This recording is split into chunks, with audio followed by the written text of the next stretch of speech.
ಕರಾವಳಿಯ ಸಾಹಿತಿ, ವಿಮರ್ಶಕ ಹಾಗೂ ಕನ್ನಡ ಸಾಹಿತ್ಯ ಕ್ಷೇತ್ರದ ವಿಶಿಷ್ಟ ವ್ಯಕ್ತಿತ್ವವಾದ ಮುದ್ದು ಮೂಡುಬೆಳ್ಳೆ ಅವರ ಜೀವನ, ಸಾಹಿತ್ಯ ಸಾಧನೆ ಹಾಗೂ ವ್ಯಕ್ತಿತ್ವವನ್ನು ದಾಖಲಿಸುವ ಡಾಕ್ಟರ್ ಎಸ್.ಎನ್.ಡಿ. ಪೂಜಾರಿ ರಚಿಸಿರುವ ಇಂಗ್ಲಿಷ್ ಕೃತಿ ಅ ಬಯೋಗ್ರಾಫಿಕಲ್ ಸ್ಕೆಚ್ ಆಫ್ ಮೂಡುಬೆಳ್ಳೆ ಮಂಗಳೂರಿನ ಪತ್ರಿಕಾ ಭವನದಲ್ಲಿ ಲೋಕಾರ್ಪಣೆಯಾಗಲಿದೆ.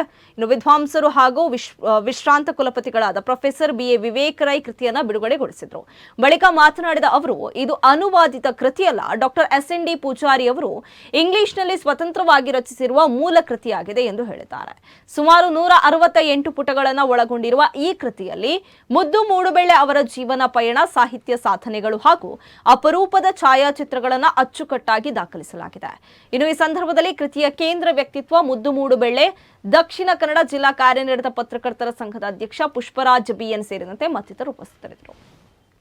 ಎಸ್.ಎನ್.ಡಿ. ಪೂಜಾರಿ, ಶಂಕರ್ ನಾರಾಯಣ ಪೂಜಾರಿ ಅವರು ಇಂಗ್ಲಿಷ್ನಲ್ಲಿ ಬರೆದಿರೋದು ಅನುವಾದ ಅಲ್ಲ, ಅದು ಮೂಲ ಕೃತಿ. ಅಂದರೆ ಮುದ್ದು ಮೂಡುಬೆಳ್ಳೆಯವರ ಜೀವನ ಚರಿತ್ರೆ, ಅವರ ಸಾಧನೆಗಳು, ಸಾಹಿತ್ಯ ನಿರ್ಮಾಣ ಇವುಗಳ ಬಗ್ಗೆ ಮತ್ತು ಕೆಲ ಅಪೂರ್ವವಾದಂತಹ ಛಾಯಾಚಿತ್ರಗಳ ಸಹಿತ ಅದು ನಿರ್ಮಾಣವಾಗಿರುವಂತಹದ್ದು ಆಶಯ ಕೃತಿಯ ಪ್ರಕಾಶನದಲ್ಲಿ.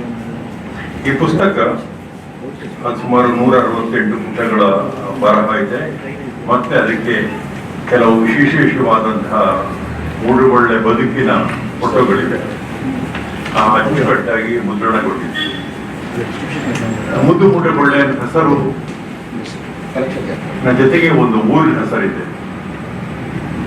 ನಮ್ಮಲ್ಲಿ ಒಂದು ಲೇಖಕರಿಗೆ ಒಂದು ಊರಿನ ಹೆಸರು ಅದು ಅಂಟಿಕೊಂಡಾಗ ಆ ಊರು ಜನಪ್ರಿಯ. ಯಾಕಂದ್ರೆ ಮೂಡುಬೆಳ್ಳೆ ಅನ್ನುವ ಹೆಸರು ಒಂದು ಬೆಳ್ಳೆ ಅಂತ ಇತ್ತು, ಆಮೇಲೆ ಅದು ಮೂಡುಬೆಳ್ಳೆ, ಪೊಡೆಬೆಳ್ಳೆ ಆಯ್ತು. ನಮಗೆ ಕನ್ನಡ ಸಾಹಿತ್ಯದಲ್ಲಿ ಮೂಡುಬೆಳ್ಳೆ ಅಂದರೆ ಇವರೊಬ್ಬರೇ, ಊರು ಮುಖ್ಯ ಅಲ್ಲ, ನಮ್ಗೆ ಇವರೊಬ್ಬರೇ. ಅಂದ್ರೆ ಊರಿಗೆ ಹೆಸರು ತರುವುದು ಯಾರು?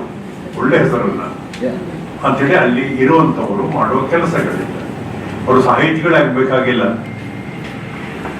ಬದುಕಿನ ಯಾವುದೇ ಒಂದು ಕ್ಷೇತ್ರದಲ್ಲಿ ಸಾಧನೆ ಮಾಡಿ, ಕೆಲಸ ಮಾಡಿ, ಆ ಊರಿನ ಗೌರವವನ್ನು ಯಾರಿಗೆ ಎತ್ತರಿಸ್ತಾರೋ ಆ ಊರಿಗೆ ಒಂದು ಅನನ್ಯತೆಯನ್ನ, ಒಂದು ಐಡೆಂಟಿಟಿಯನ್ನ ತಂದುಕೊಡ್ತಾರೆ.